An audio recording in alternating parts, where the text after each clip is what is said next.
Hello दोस्तों, एक बार फिर से स्वागत है आपका मेरे यूट्यूब चैनल आरएस नोट्स पर। और आशा करता हूं दोस्तों आप सब स्वस्थ होंगे, मस्त होंगे। दोस्तों, हरियाणा कर्मचारी चयन आयोग द्वारा आपका सीईटी यानी कि कॉमन एलिजिबिलिटी टेस्ट दोस्तों होने जा रहा है। और उसके लिए हम आपके लिए एक मोस्ट इम्पोर्टेंट वीडियो लेके आए हैं।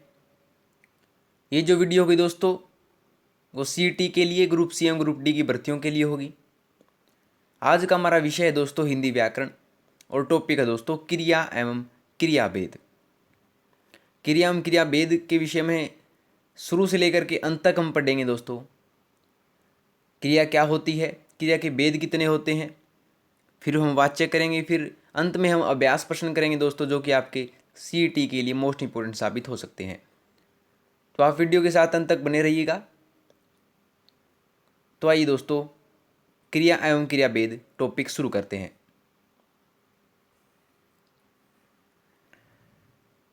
सबसे पहले देखेंगे कि क्रिया होती क्या है। देखिए डेफिनेशन, कि जिन शब्दों से किसी कार्य का होना या करना समझा जाए उन्हें क्रिया कहते हैं। ठीक है, जिन शब्दों से किसी कार्य का होना या करना समझा जाए उन्हें क्रिया कहते हैं। जैसे खाना, पीना, पढ़ना, लिखना, चलना, दौड़ना इत्यादि, ये सभी क्रिया हैं। ठीक है, हिंदी में क्रिया के रूप लिंग, वचन और पुरुष के अनुसार बदलते हैं। जो क्रिया होती है दोस्तों, उसके रूप बदलते रहते हैं। किसके अनुसार? लिंग के अनुसार, वचन के अनुसार और पुरुष के अनुसार। ठीक है दोस्तों, आ गया समझ में क्रिया होती क्या है। आगे देखिए,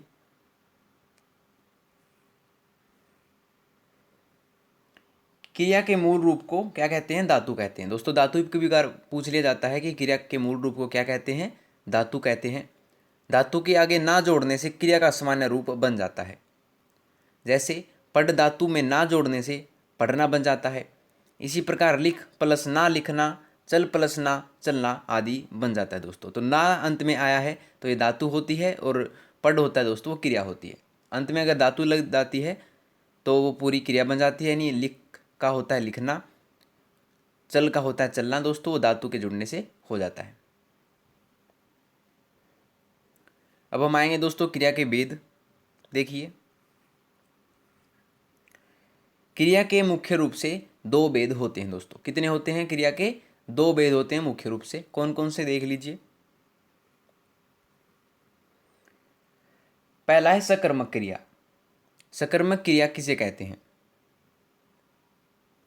देखिए, जिन क्रियाओं के कार्य का फल कर्ता को छोड़कर कर्म पर पड़ता है उन्हें सकर्मक क्रिया कहते हैं। जो पूरा प्रभाव है दोस्तों वो कर्ता को छोड़कर कर्म पर पड़े तो वो कौन सी क्रिया होती है? सकर्मक क्रिया होती है। उन्हें क्या कहते हैं? सकर्मक क्रिया। जैसे एग्जाम्पल देखिए दोस्तों, कि अध्यापक ने लड़के को पीटा। अध्यापक ने क्या किया? लड़के को पीटा। इस वाक्य में अध्यापक तो करता है और दोबारा पीटने के कार्य का फल जो है लड़के पर पड़ रहा है। जिस पर कोई फल पड़े, जिस पर कार्य किया गया हो, तो वो कर्म होता है दोस्तों। अगर कर्म किसी वाक्य में है तो वो सकर्मक क्रिया होगी, नहीं तो वो अकर्मक होगी। ठीक है, तो इस वाक्य में सकर्मक क्रिया है। ठीक है दोस्तों, आ गया समझ में। अगला देखिए, अगला है अकर्मक क्रिया। जिन क्रियाओं के कार्य का फल कर्ता में ही पड़ता है उन्हें अकर्मक क्रिया कहते हैं।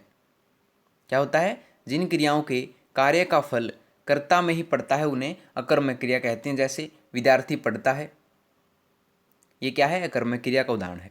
इस वाक्य में पढ़ना क्रिया का फल विद्यार्थी कर्ता पर पड़ता है, न कि कर्म पर दोस्तों।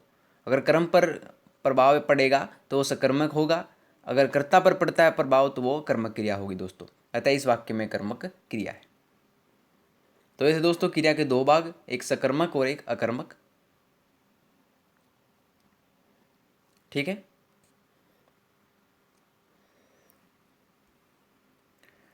अब देखते हैं क्रियाओं के अन्य भेद। दोस्तों, क्रियाओं के अन्य भेद भी हैं जो गौण हैं। तो क्रियाओं के चार अन्य भेद हैं। सेकेंडरी भेद हैं दोस्तों। गौण भेद जो हैं वो चार हैं। प्रमुख रूप से तो दो थे, वो सकर्मक और कर्मक, और गौण रूप से पूछ लिया जाए तो चार और हैं। तो देखिए कौन कौन से हैं।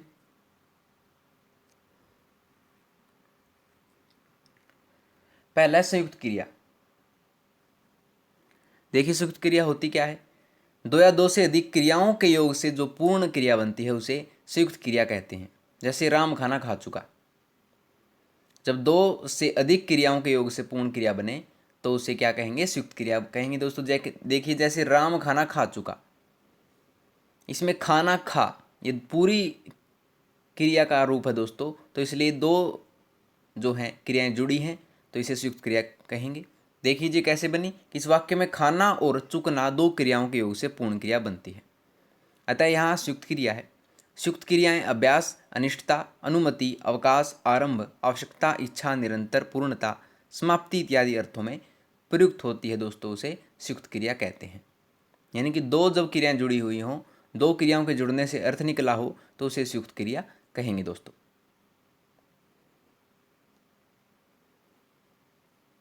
ठीक है, अगला देखिए, नाम धातु क्रिया किसे कहेंगे। नाम धातु क्रिया जो है किसे कहेंगे, देखिए जो क्रियाएं संज्ञा विशेषण से बनती हैं उन्हें नाम धातु क्रिया कहते हैं।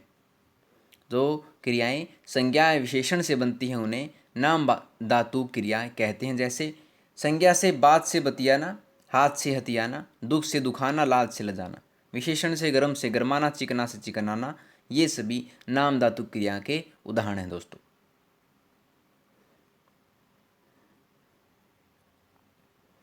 ठीक है, आगे देखिए, अगला भाग है दोस्तों प्रेरणार्थक क्रिया का, तीसरा भेद है। देखिए जिन क्रियाओं से यह बोध होता है कि कर्ता स्वयं कार्य न करके किसी दूसरे को कार्य करने के लिए प्रेरित करता है उसे प्रेरणार्थक क्रिया कहते हैं। जब कोई काम खुद न किया जाए दोस्तों, किसी और पर करवाया जाए तो उसे क्या कहेंगे, प्रेरणार्थक क्रिया कहेंगे। जैसे लिखना से लिखवाना, पढ़ना से पढ़वाना, करना से करवाना, जीतना से जितवाना आदि दोस्तों क्रिया प्रेरणार्थक क्रिया के उदाहरण हैं।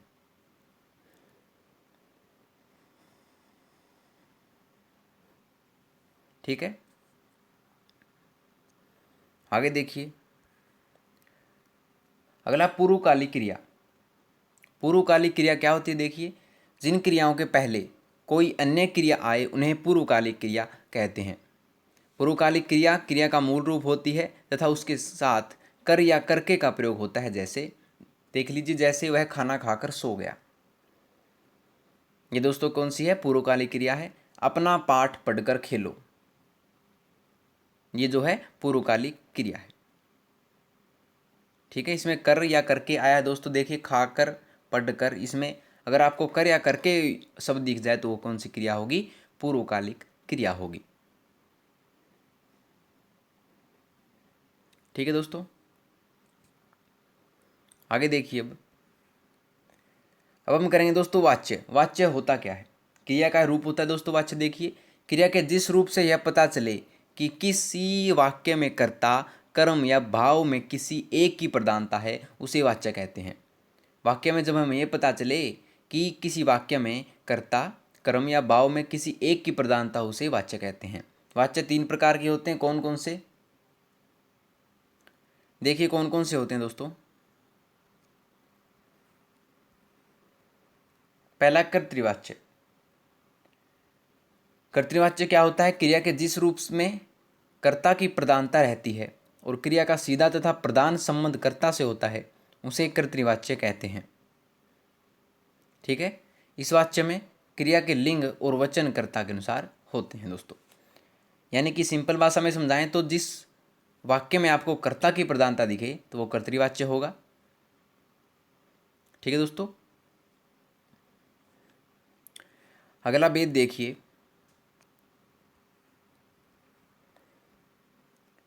जैसे देख लीजिए दोस्तों, कर्तृवाच्य का एग्जाम्पल से समझा देते हैं कि राम पत्थर लिखता है, रीता पत्थर लिखती है, लड़के पत्थर लिखते हैं। इसमें जो है दोस्तों, ये इन वाक्यों में कर्ता की प्रधानता तथा क्रिया के लिंग और वचन कर्ता के अनुसार है, अतः ये एक कर्तृवाच्य है। कर्तृवाच्य में सकर्मक क्रिया के भी वाक्य होते हैं और अकर्मक क्रिया के भी होते हैं, ये भी बात याद रखिएगा दोस्तों। और देखिए जैसे कि सकर्मक कर्तृवाच्य हो तो गोपाल पुस्तक पढ़ता है, अकर्मक कर्तृवाच्य हो तो बालक सोता है। ये सभी कर्तृवाच्य के भाग हैं दोस्तों।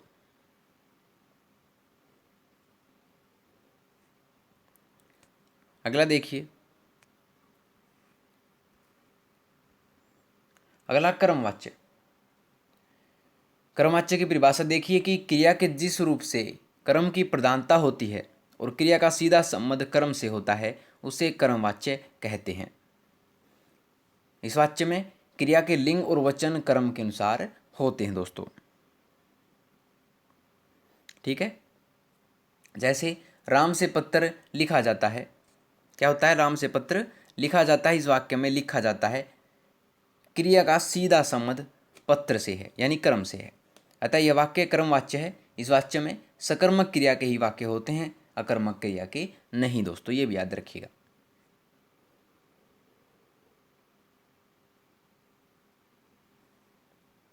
अगला देखिए दोस्तों, भाववाच्य है दोस्तों। अगला कि भाववाच्य क्रिया के जिस रूप से भाव की प्रधानता होती है और क्रिया का सीधा संबंध भाव से होता है उसे भाववाच्य कहते हैं। ठीक है, यह केवल अकर्मक क्रिया के ही वाक्यों में प्रयुक्त होता है, जैसे कि गाया नहीं जाता, बैठा नहीं जाता, ये सभी भाववाच्य के उदाहरण हैं। ठीक है, क्योंकि इन वाक्यों में भाव की प्रधानता है अतः ये वाक्य भाववाचक हैं दोस्तों।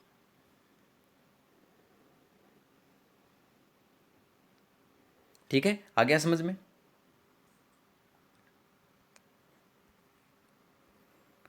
अब हम दोस्तों वर्ती, वर्ती क्या होती है, क्रियार्थ किसे कहते हैं। देखिए, क्रिया के जिस रूप से वक्ता के भाव का बोध होता है उसे वर्ती कहते हैं, यानी कि वाक्य में किस प्रकार का जो है भाव दिया गया है उसके बारे में जो बताए उसे वर्ती कहा जाता है, क्रियार्थ कहा जाता है। इसके निम्न 6 रूप हैं। कितने रूप हैं दोस्तों वर्ती के? 6 रूप हैं। देखिए कौन कौन से।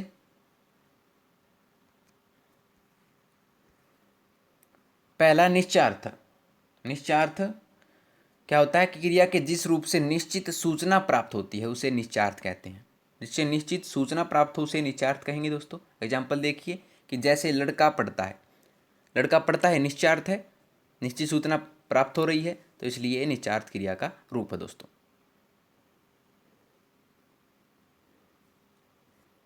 ठीक है, अगला आज्ञार्थ।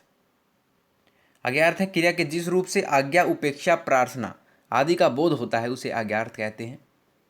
जैसे कि रमेश पुस्तक पढ़ो, ममता चाय लाओ, ये आज्ञार्थ क्रिया के रूप हैं दोस्तों।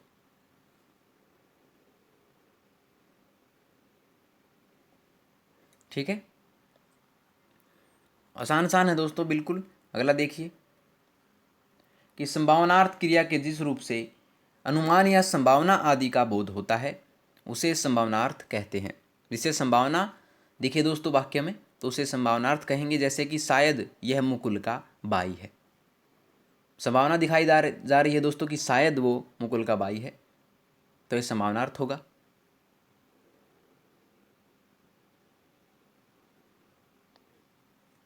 ठीक है, अगला देखिए दोस्तों कि इच्छार्थ। इच्छार्थ है दोस्तों अगला कि क्रिया के जिस रूप से इच्छा, कामना, आशीर्वाद आदि का बोध हो उसे इच्छार्थ कहते हैं। अगर किसी वाक्य में आपको क्रिया का रूप जो है इच्छा रूप में दिखे तो उसे इच्छार्थ कहेंगे। जैसे कि सदा खुश रहो, ये इच्छा है दोस्तों। काश मैं प्रधानमंत्री होता, ये भी इच्छा है दोस्तों।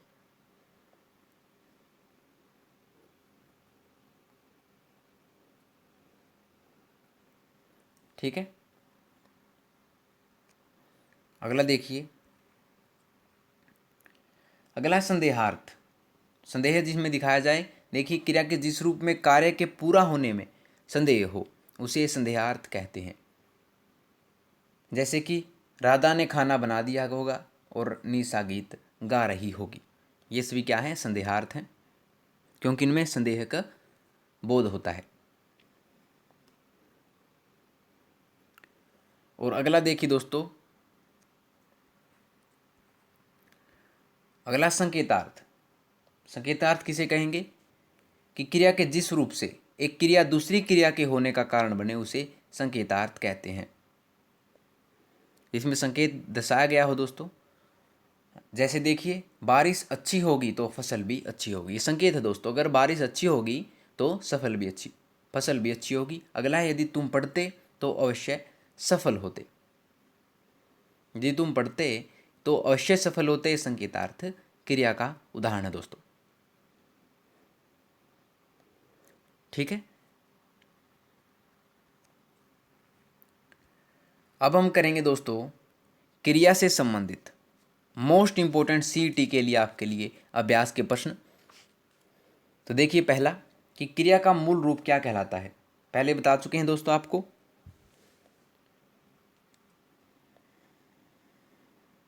तो ये कहलाता है धातु, ऑप्शन सी। क्रिया का मूल रूप जो है धातु कहलाता है।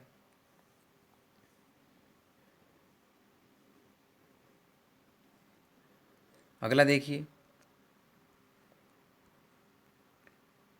कि जिन क्रियाओं के कार्य का फल कर्ता पर पड़ता है कहलाती हैं। तो आपको बताया था दोस्तों, कर्ता पर पड़े तो क्या होती है, अकर्मक क्रिया होती है, और कर्म पर पड़े तो सकर्मक क्रिया होती है। तो इसका जवाब क्या होगा, कर्ता पर पड़ता है तो अकर्मक क्रिया होगी।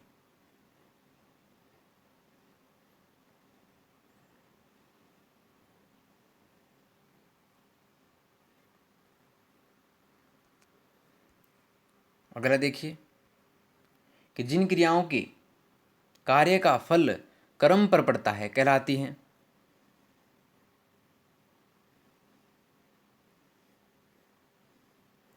तो इन्हें कहते हैं दोस्तों सकर्मक क्रिया, ऑप्शन बी।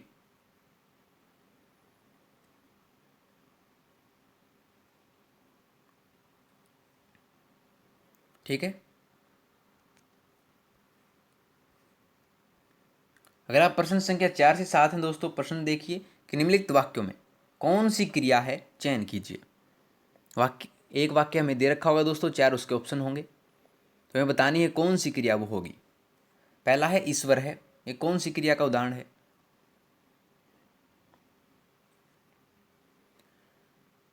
ये है दोस्तों अकर्मक क्रिया का उदाहरण।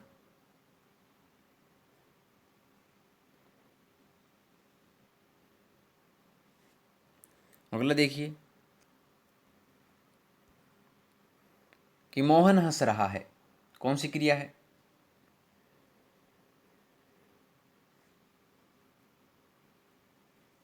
यह है अकर्मक क्रिया।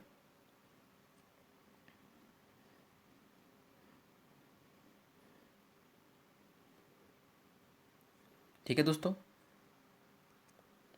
अगला देखिए कि रवि ने आम खरीदे, कौन सी क्रिया है।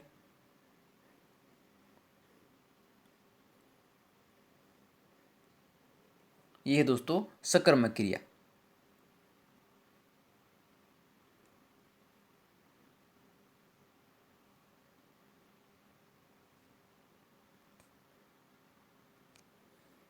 अगला देखिए कि राम ने रावण को मारा, कौन सी क्रिया है।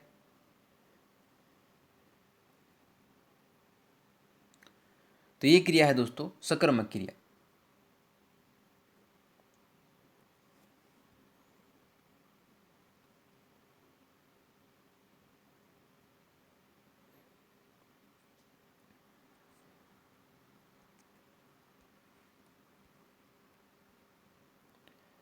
अगला है निम्न वाक्यों में से किसमें अकर्मक क्रिया है।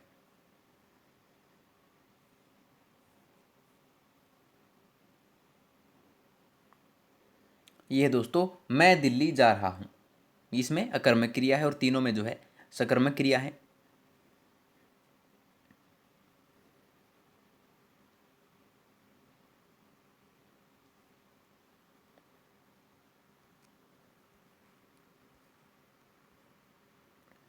किस वाक्य में सकर्मक क्रिया है।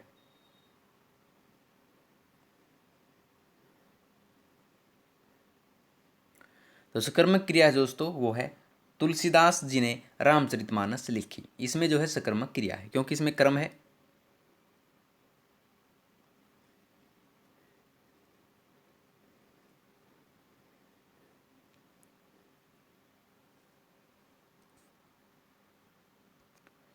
अगला देखिए, कौन से वाक्य में संयुक्त क्रिया है?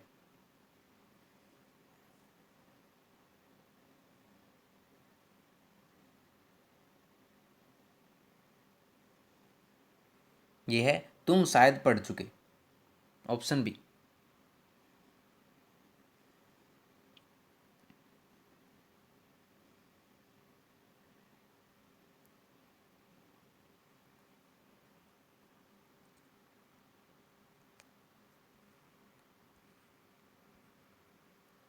अगला है, जो क्रियाएं संज्ञा विशेषण से बनती हैं क्या कहलाती हैं?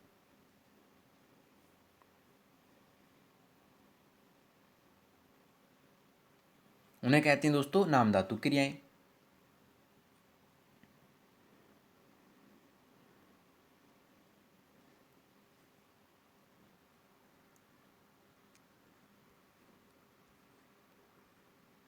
अगला, निम्न में नाम धातु क्रिया कौन सी है?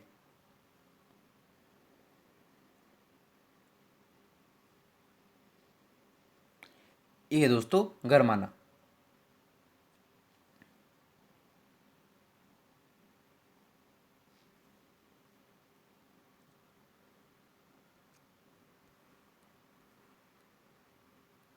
अगला, निम्न में प्रेरणार्थक क्रिया का उदाहरण है?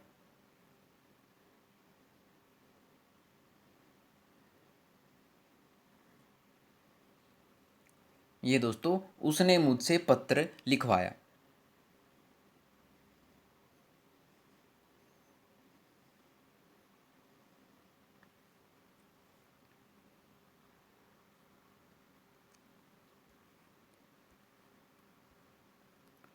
अगला, अलाउद्दीन ने धोखे से अपने पिता से सत्ता हथिया ली, ये वाक्य में कैसी क्रिया प्रयुक्त हुई है?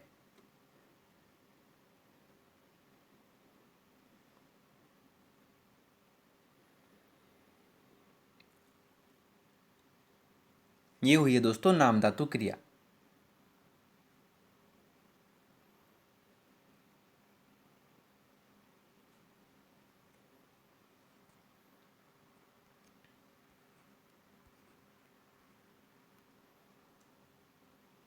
अगला, रवि गीता को पढ़ाकर स्कूल चला गया, वाक्य में रेखांकित अंश है?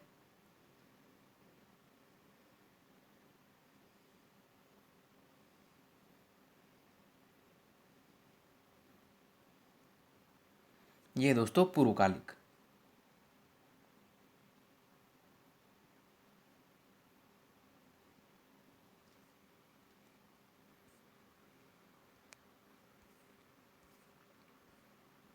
अगला, क्रिया के रूप परिवर्तन के मुख्यतः कितने आधार हैं?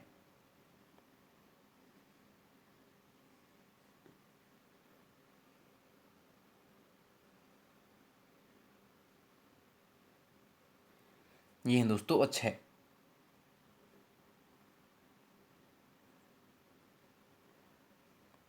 ठीक है, चलते हैं अगले पर दोस्तों। अगला, क्रिया के किस रूप में कर्ता की प्रधानता होती है?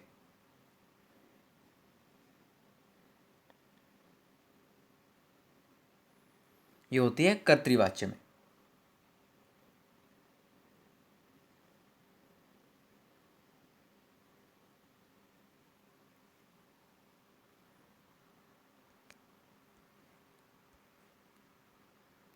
अगला, वाच्य मुख्यतः कितने प्रकार के होते हैं?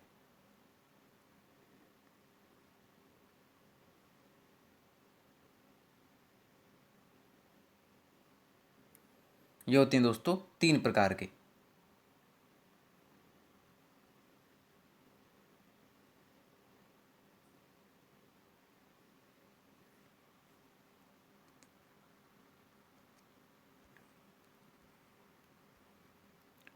अगला, क्रिया के किस रूप में क्रम की प्रधानता होती है?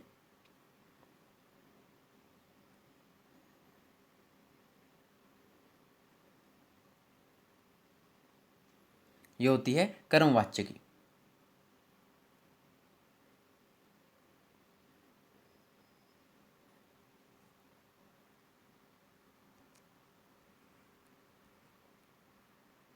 अगला, क्रिया के किस रूप में भाव की प्रधानता होती है?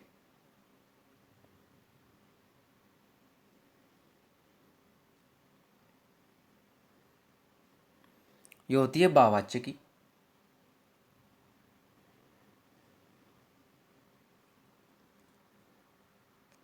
आगे देखिए दोस्तों, प्रश्न संख्या 21 से 25 हमें बताना है कि निम्नलिखित वाक्यों में कौन सा वाच्य है, चयन कीजिए। तो देखिए, पहला है राम द्वारा पत्थर पढ़ा जाता है। इसमें वाच्य में बताना है दोस्तों। तो इसमें वाच्य है कर्म वाच्य।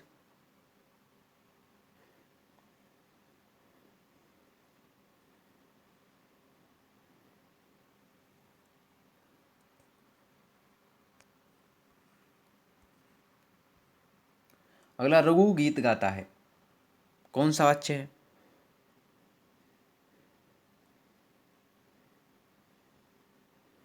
यह है कर्तृवाच्य।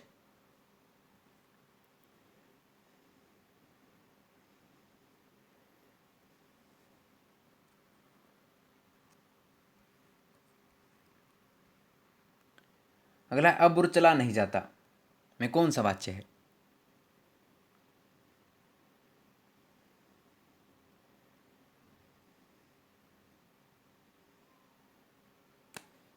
यह है भाववाच्य।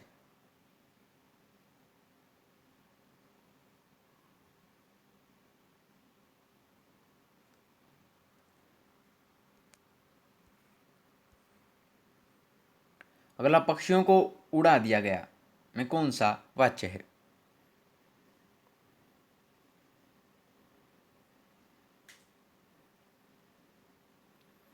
यह है कर्म वाच्य।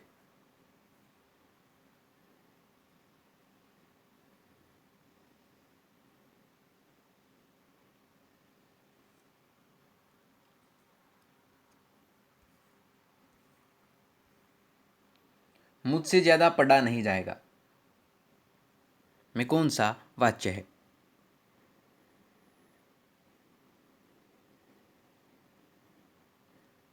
यह है भाववाच्य।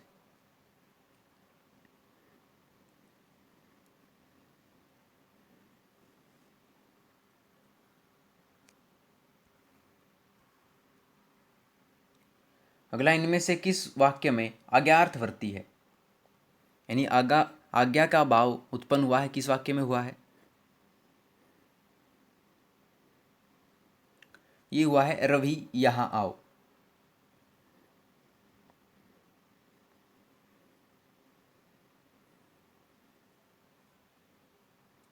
ठीक है। अगला देखिए दोस्तों कि कदाचित आज आप यहीं ठहरेंगे, वाक्य में कौन सी वृत्ति है?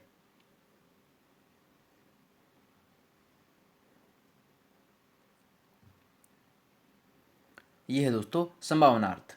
संभावना दर्शाई गई है वाक्य में।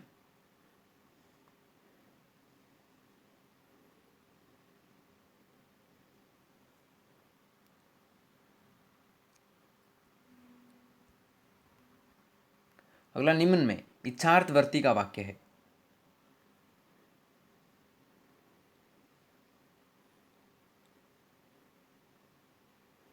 यह है आप हमेशा स्वस्थ रहें।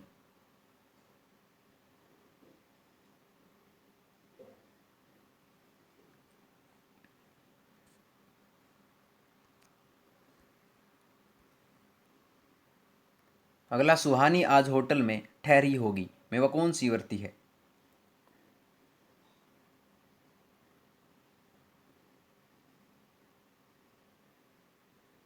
यह है संदेहार्थ।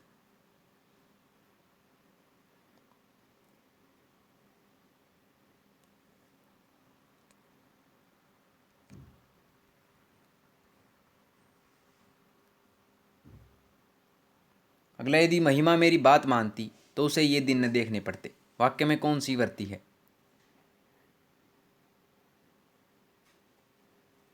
यह है दोस्तों संकेतार्थ।